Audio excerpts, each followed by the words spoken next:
నువ్వు చూసుకోలేవా? అయ్యో చూసుకోలేదండి, ఈసారి ఖచ్చితంగా చూసుకొని గుర్తాను. మీరు వెళ్ళండి.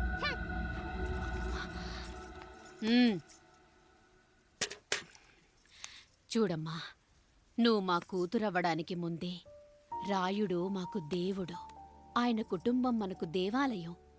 వాళ్ళు కొట్టినా తిట్టినా మనం అరవకూడదమ్మా.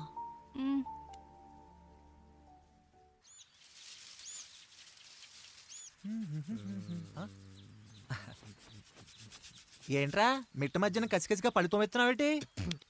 మీకేంట్రా పెళ్ళిళ్ళయ్యాయి? పెళ్ళి కానీ కానీ కానీ హే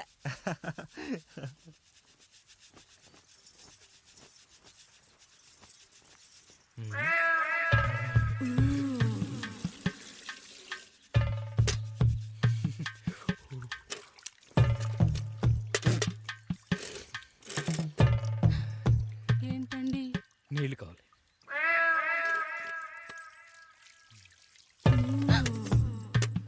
ఆయన కుటుంబం మనకు దేవాలయం.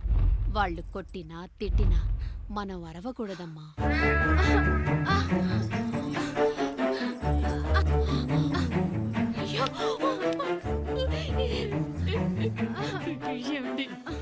ఏదో ఒకటి చెయ్యండి మీరు. వద్దు పండు, పెద్ద ఆయన దగ్గర మాటొస్తూ. నేను చూడలేదు.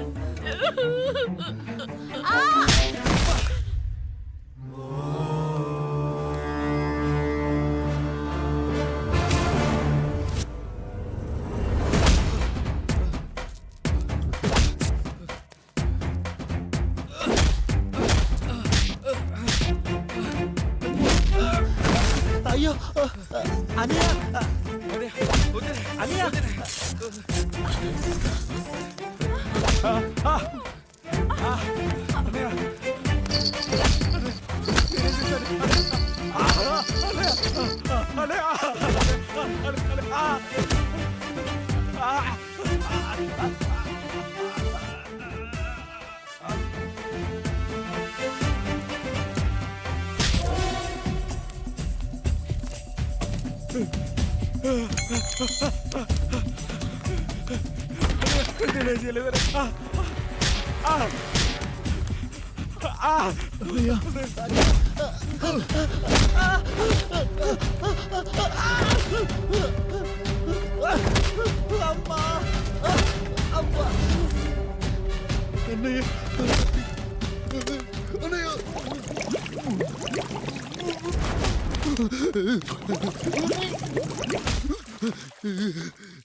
నీతి లేని కుక్క, మా ముందు 7 తరాలు హత్యలు దొంగతనాలు వ్యభిచారాలు చేశాం, కానీ ఒక అమ్మాయిని మానభంగం చేసినట్టు చరిత్రలో లేదు.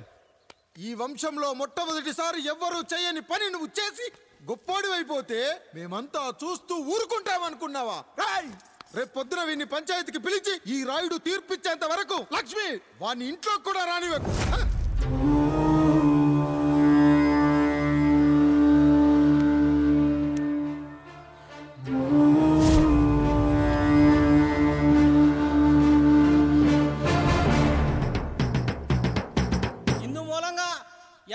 తెలియజేయని ఏమనగా పెదరాయుడు గారి కుమారుడు ఆయన తన ఇంట్లో పనిచేసే కాముడు కూతురుపై మానభంగ ప్రయత్నం చేసినందున రచ్చబండ దగ్గర తీర్మానం చేయబడింది.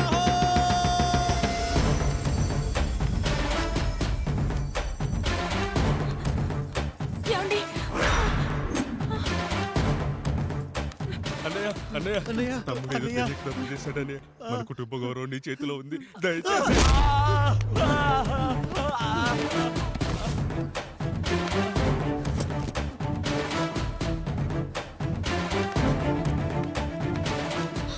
అయ్యా అయ్యా, తీర్పిచ్చే ముందు ఒక్కసారి ఆలోచించండి అయ్యా. ఎంతైనా మనింటి బిడ్డయ్యా. అవునయ్యా, అన్యాయం జరిగింది మా బిడ్డకి. చిన్నబాబు ఏదో చిన్న తప్పు చేశాడని. మనుషుల్లో 2 రకాలు, ఒకడు రోడ్డు మీద వెళ్తూ పొరపాటున పేడను తొక్కింది పేడ అని తెలుసుకొని నీటుగా వెళ్లి కడుక్కుంటాడు, వాడు ఉత్తముడు. ఇంకొకడు అదే పేడను తొక్కి రోడంతా బరబరా గీసి పరిసరాలను అపవిత్రం చేసి అప్పుడెళ్ళి కడుక్కుంటాడు. అలాంటి నీచుడు నా కొడుకు. నేను మూడో రకం. తొక్కింది పేడ అని తెలిసి కూడా దాని వేలుతో తీసుకొని ముక్కుతో వాసన చూసి ఆ దుర్వాసనను భరించి కడగాల్సింది చెప్పు కాదు, కడగాల్సింది పేడ అని తీర్పిచ్చేవాడే ఈ రాయుడు.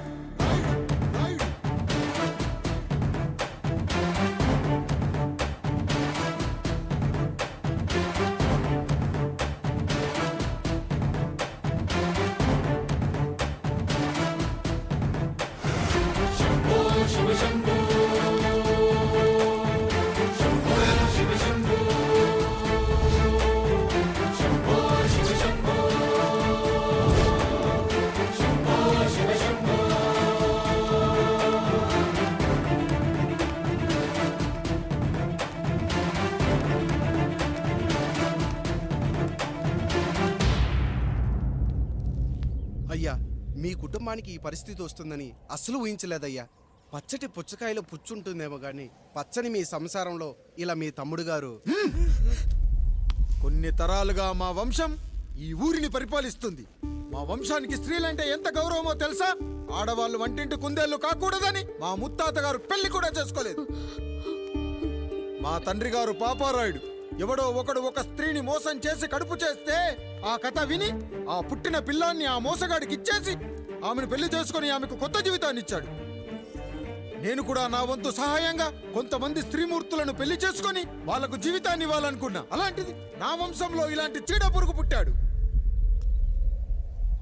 నా తమ్ముళ్ళలాంటి కాముడు మా పనోడు వాడి కూతురుపై అత్యాచారం చేయబోయాడు. ఒక్కసారి నీ చెప్పేది వినండి. ఛీ! నీచుడా, ఈ రాయుడిచ్చే తీర్పును ఆపే శక్తి ఎవరికీ లేదు.